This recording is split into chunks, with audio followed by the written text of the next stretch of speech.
Hello there, in today's video we are going to be talking about the Panasonic GH5 when using it with the DJI Ronin S, and specifically about connection, because I've seen a number of people ask the question they can't get the GH5 to work properly with the Ronin S, and there are a few things you need to be aware of before you do it. And in this video what I'm going to do is take you through the common issues, and if you are having a problem, hopefully by the end of this video you would have got it all connected and working as expected. There are three reasons why your Ronin may not connect to your Panasonic GH5.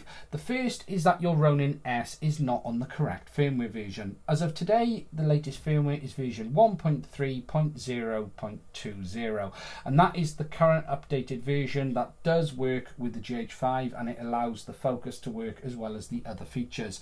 Now, you can check what version it's on via your phone, via the Ronin app, but I would recommend connecting it to the DJI Pro Assistant for Ronin that you can download from the Ronin S downloads page.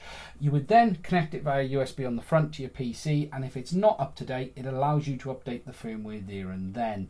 Now, there is something to be aware of. Make sure that you have downloaded version 2 of the DJI Pro app for Ronin, because I have seen a report that if you try to update the Ronin S with the old version of this app before the Ronin S existed, so the version 1, it could brick the device. So make sure you go to the downloads page for the Ronin S, click on the Ronin version 2 app, download it to your PC or Mac, install it, connect it via USB, and if it's not on the latest firmware, make sure your Ronin does update, and then it should work.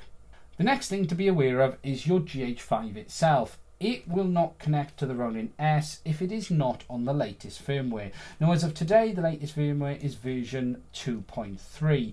The reason behind this is version 2.0 added the connection option needed for the GH5 to communicate with the Ronin gimbal, and that mode is called PC Tether. Before that, the only mode they had available was USB bridge and USB storage. They added the PC Tether mode, as I mentioned, in version 2.0. So you need to check on your GH5 body that it is running the correct firmware. To do this, you turn on your GH5, go into your menu and select the little spanner down the left hand side of the screen, and then you're looking for version disp, which is version display. Click on this and you're looking for version 2.0 onwards. If you see on mine, I'm showing version 2.3 because my camera is on the latest firmware. If you're not on version 2.0 onwards, you need to update your GH5. To do that, I would suggest going to the Panasonic website, and there are a whole host of videos on YouTube that also show you how to do that as well. But if you are finding that your gimbal's on the latest firmware and it's still not working, next thing is to make sure that your camera is on version 2.0 onwards. The third reason it might not work is your camera is set to the wrong connection mode. The way it works is Panasonic have three modes that when you plug an external device in, your camera can choose which of these to connect to.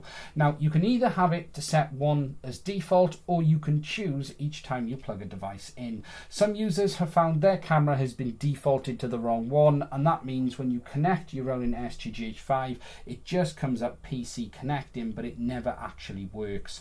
To check this, you need to go back into the settings menu itself on the GH5 and look for USB mode under the same spanner as shown on the left hand side. Click on here and then you have four options available. You have the top one, which is select on connection. This is my personal preference. So when you plug the USB device in the side, the camera will pop up and give you the option of these three below, and you would then just tap the screen and choose the one you want. The second option is PC storage. This is allowing you to share data from the onboard SD cards. The third is PC Tether, and this is the mode you need to select when using it with the Ronin S. And the fourth is PC Bridge, and this mode is also for connecting to external printers and things like that. The one, as I said, you want is PC Tether, so you'll have the option of setting it to select on connection or permanently set it to PC Tether, so as soon as you plug in your camera into your Ronin S, it'll go straight into the correct mode and it will work straight away.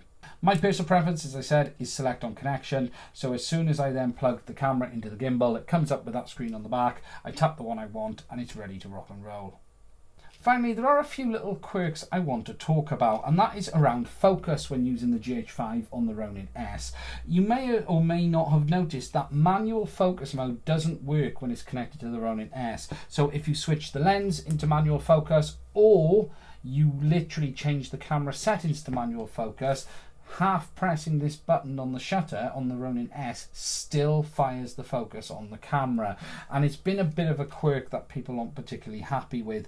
Now for me, there are a couple of ways around this. The first is simply using the record button on top of the camera. So rather than using the press to record on the trigger, it's literally just a tap on top of the camera and you can press to record, and that record button obviously doesn't trigger any focusing.